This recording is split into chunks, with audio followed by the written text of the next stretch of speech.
This is Seawolves. Storm? Or not.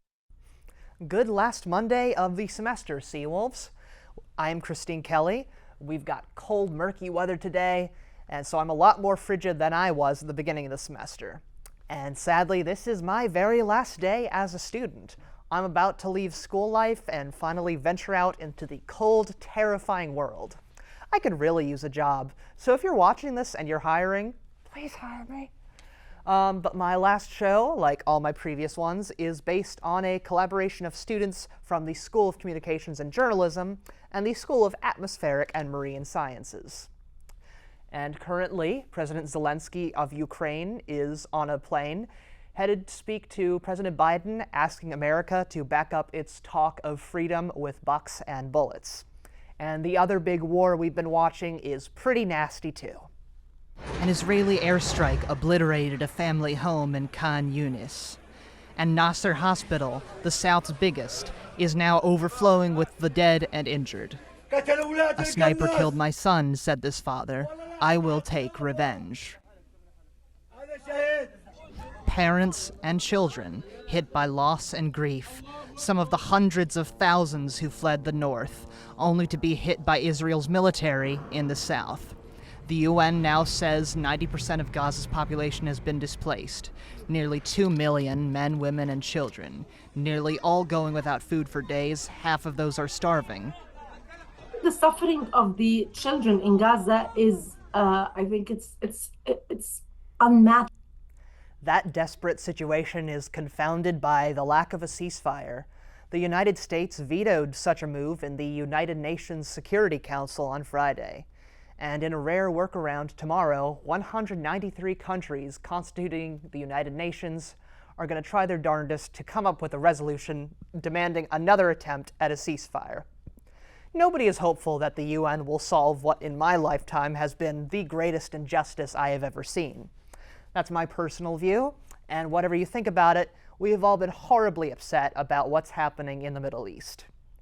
Switching gears now to our hectic finals week ahead, I don't think we'll have a snow day, but I will leave the weather forecasting to our meteorologist, Taylor Fitzgerald, to find out what's going on today. Taylor? Thanks, Christine. Today we're going to have temperatures as high as 45 degrees and a low of around 32. Winds are going to range around 22 miles per hour, gusting up to 33 miles per hour. So make sure you're staying warm and grab a jacket as you walk out the door, even if it's not yours. Thank you, and back to you at the desk, Christine. Thanks, Taylor. Now here's a quirk in our last day of the semester. Exams begin tomorrow. Some bureaucrat has decided Friday is reading day, too. You'd think we'd do our reading before taking the tests, but as we always say, welcome to Stony Brook. Now to find out if there are any other weird wrinkles coming our way, let's turn to our friend, meteorologist extraordinaire and man around town from Queens, Costa Saklaridis. Costa, what's going on? Thanks, Christine. And it was quite a storm we had last night. Very frightful, but I'm sure a fireplace would have been so delightful. Quickly, the skies are clearing behind me, courtesy of EarthCam at Port Jefferson, New York. As the storm departs after a storm like this, there are people that still say, let it snow, but unfortunately, a lot of us still have places to go over the 7-day forecast, starting with today, which will be very windy and temperatures falling to the 30s with clear skies and a more silent night than last. Tuesday and Wednesday will be similar with highs around 43 and chilly nights, with Tuesday's low at 34 and Wednesday's low at a frigid 28. Looking ahead to Thursday, which will be the coldest day of the week, struggling to get to that 39 degrees for a high despite the abundant sunshine. Even if there's no snow on the ground, you might still feel frosty like a snowman nonetheless. Friday does warm to a high of 50 and a low of 37 with sunny skies, and we can expect the same on Saturday. Both days look great for caroling, shopping, or a simple sleigh ride. And wrapping up this 7-day like a present from Santa is Sunday with some more clouds but touching 50 for a high and a low of 39. Now I know some are interested in the forecast 2 weeks from now, which the Climate Prediction Center currently has a likelihood of above average temperatures for most of the country, as well as dry conditions with the exception of the West Coast, which looks unsettled. So those dreaming of a white Christmas this year might be disappointed, although I would say much preferred from last Christmas when it was very cold and very windy.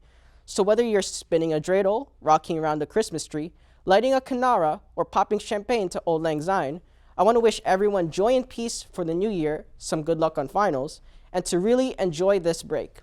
And some hot chocolate too. Back to you, Christine. Thanks, Costa. I think I'll take you up on that hot chocolate. And thanks to all my comrades at Seawolves Storm or Not who've made possible my tenure as your foreign reporter and anchor. I couldn't ask for a better crew. Well, I could, but I think Santa generally doesn't give you the impossible for Christmas. Oh, Lord, I'm looking forward to my Christmas in North Carolina, which is going to be pretty chilly like last year, I imagine. So I'm going to be in the same boat as y'all, even in the South, as I'm in my grandma's house, chowing down on some liver mush. But this crew will be back for news and weather for you in some form next semester. I don't think I'm going to cry as I say goodbye, but hey, it's my show and I'll cry if I want to. But this is Christine Kelly signing off one last time. I'll miss each and every one of you, and remember, free speech still matters. This is Seawolves. Storm or not.